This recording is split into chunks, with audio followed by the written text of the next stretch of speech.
Hi, I'm Dr. DeFabio with your wise running tip.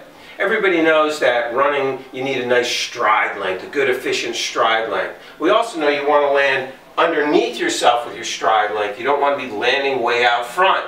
However, everybody thinks stride length's going forward, like a horse. Well, actually, if you think about it, if you're able to go backward more, look, you've opened up your stride length. So the key to opening your stride length isn't reaching, it's being able to open up the front and strengthen the back with power to pull you through. It's called hip extension, and that's how you're going to increase your stride length. How do you do that? Well, first you got to stretch those quadriceps and hip flexors, all right? So Lisa's going to show us a basic quadriceps stretch.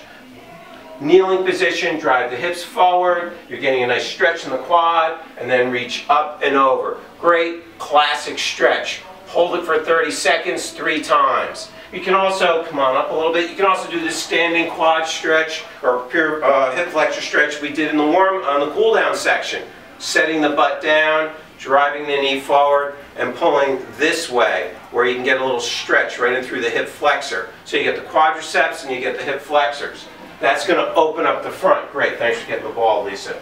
Now we've opened up the front, we still need to strengthen the back, which is your hips. You have to be able to pull through. You have to be able to pull through. How do you do that? Hamstrings and glutes. 2 simple hamstring exercises with the ball will help us achieve that. Some hamstring raises or bridges. Come on up, hold, 1, 2, and then slowly 2, 3, 4, go back down. Now if you remember our core stability tips, we talked about bracing it first. So you got to pinch those butt muscles, tighten up the abs, and lift up. You can use this as a core stability workout as well, but it's really for the hamstrings, all right? There's a second hamstring exercise which works really well because the hamstring acts on both the knee, bend your knees a little bit, and the hip down in here. So we were just working on the part of the hamstring that works the hip, but it wasn't working the part of the hamstring that works the knee.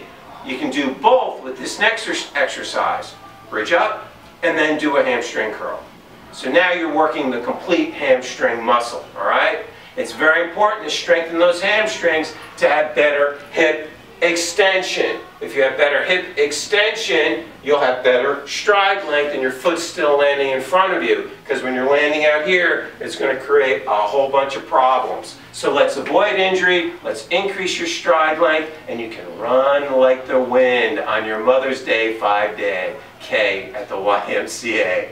I'm Dr. DeFabio, reminding you that the YMCA is the place to learn your running tips.